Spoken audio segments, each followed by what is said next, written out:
બનાસકાંઠા જિલ્લાનો દાંતા તાલુકો અતિ પછાત વિસ્તાર માનવામાં આવે છે અને આ પછાત વિસ્તારમાં સરસ્વતી સાધના યોજના અંતર્ગત જે બાળાઓ હોય છે ધોરણ 9 અને 10ની તે દૂરથી ચાલીને આવતી હોય છે તેને ચાલીને ના આવવું પડે ને સરળતા અને સદુપયોગ થઈ શકે તે માટે સરસ્વતી સાધના યોજના હેઠળ જે સાયકલો આપવાની જે વાત છે તે આપણે બતાવી કે સાયકલો જે એક બે નહીં પણ હજારોની સંખ્યામાં જે સાયકલો જે છે એ સાયકલો ધૂળ ખાધી પડી રહેલી છે ને આ જે છે જે સાયકલો પડી રહેલી છે એના અંદર વેલા ઉગી ગયા છે, ઝાડ ઉગી ગયા છે, કાટ ખાઈ ગયેલી છે. એના ઉપર સાયકલ ઉપર પણ લખેલું છે કે પ્રવેશોત્સવ 2023નું લખેલું છે અને હાલ 24 ચાલી રહ્યું છે અને 24 પણ હવે પૂર્ણ થવા આવ્યું છે અને 25 શરૂ થવા જઈ રહ્યું છે. ત્યારે ચોક્કસપણે કહી શકાય છે કે હાલ તબક્કે જે રીતે આ કાટ ખાયેલી સાયકલો જે પડી છે એ જો હજી લાંબો સમય પડી રહેશે તો સાવ કંડમ થઈ જશે અને સરકારના લાખો રૂપિયાની જે સાયકલો છે એ સાવ કંડમ થઈ જશે અને ધૂળ ખાધી પડી રહેલી સાયકલનો કોઈ ઉપયોગ નહીં થઈ શકે. અને જેના કારણે રહીને એવું પણ માનવામાં આવે છે કે સમાજ કલ્યાણ વિભાગ અને જે કોન્ટ્રાક્ટર છે કોન્ટ્રાક્ટરને તાલમેલ ન હોવાના કારણે આ સાયકલો પડી રહેલા હોવાનું જાણવા મળ્યું છે.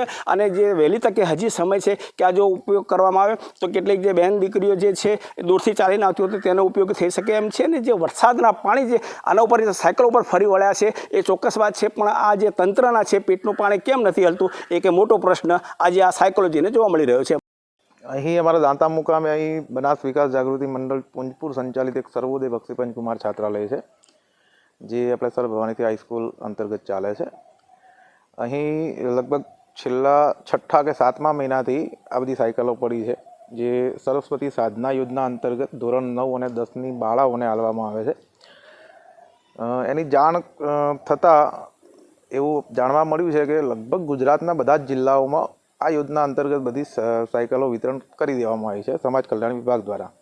પરંતુ દાંતા કે બનાસકાંઠા આખા બનાસકાંઠામાં નથી કરેલી. એટલે બનાસકાંઠામાં કેમ નથી કરવામાં આવી હજી સુધી એ કંઈ ખબર નથી પડતી. આ લોકો તંત્ર મતલબ કે સમાજ કલ્યાણ વિભાગ 4 મહિનાથી તમે સાયકલોની હાલત દેખી શકો છો કે કંડમ જેવી થઈ ગઈ છે, જાળા થઈ ગયા છે, ટાયર બેસી ગયા છે, વેલા ચડી ગયેલા છે સાયકલો ઉપર. અને હજી એ જો બીજા 2-3 મહિના રહેશે તો આ સાયકલો મતલબ લાખો રૂપિયાનું સરકારનું જે ધન છે જેમને આ યોજના પાછળ ખર્ચ્યું છે એ બિલકુલ ઝીરો થઈ જશે. પછી એ કોઈ કામની જ નહીં રહે. તો સરકારના લાખો રૂપિયાનો લોકોના ટેક્સના રૂપિયાનો ખોટો દુરુપયોગ ના થાય એ બદલ સમાજ કલ્યાણ વિભાગને અમારી જાગૃત નાગરિક તરીકે વિનંતી છે કે એને જેટલું બને એટલું જલ્દી આ બાળાઓને ખાસ કરીને બાળાઓની સાયકલો છે બાળાઓને વિતરણ કરી અને આ વિષયને પૂરો કરે.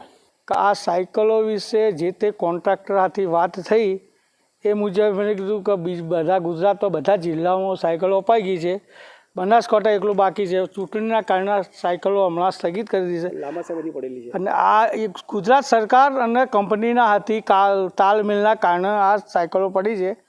જે તે કોન્ટ્રાક્ટરથી વાત થઈ કે ભાઈ સાયકલોનું નિરાકરણ કરો, આ કાટ ખાઈ ગઈ છે, આ જે તે થઈ ગયા પછી બાળાઓને કંઈ કામો ના આવે એટલા માટે આ કોન્ટ્રાક્ટરે બીજું સરકારથી વાટાઘાટો ચાલુ છે અને મહિનાની અંદર સાયકલો ઉપડી જશે અહીંથી એવું કોન્ટ્રાક્ટરશ્રીના કહેવા મુજબ હું આપને કહી રહ્યો છું. રાજ્ય સરકારના ગ્રીનકો નિગમ દ્વારા સાયકલની ખરીદી કરવામાં આવે છે અને એજન્સીને કામ સોંપણી કરવામાં આવે છે અને આ એજન્સી દ્વારા જિલ્લા કક્ષાએ સાયકલો એસેમ્બલ કરીને જે તે જિલ્લાને સોંપવામાં આવે છે. હાલમાં જે સમાચાર પ્રસિદ્ધ થયેલા છે એમાં જે સાયકલો છે તે સરકાર દ્વારા સ્વીકારેલ નથી અને હાલ એ જ એજન્સી પાસે એ સાયકલોનો હવાલો છે. સરકાર વહેલી તકે આ બાબતે પોઝિટિવ છે અને વહેલામાં વહેલે કન્યાઓને સાયકલ મળે એ બાબતે હકારાત્મક પણ છે.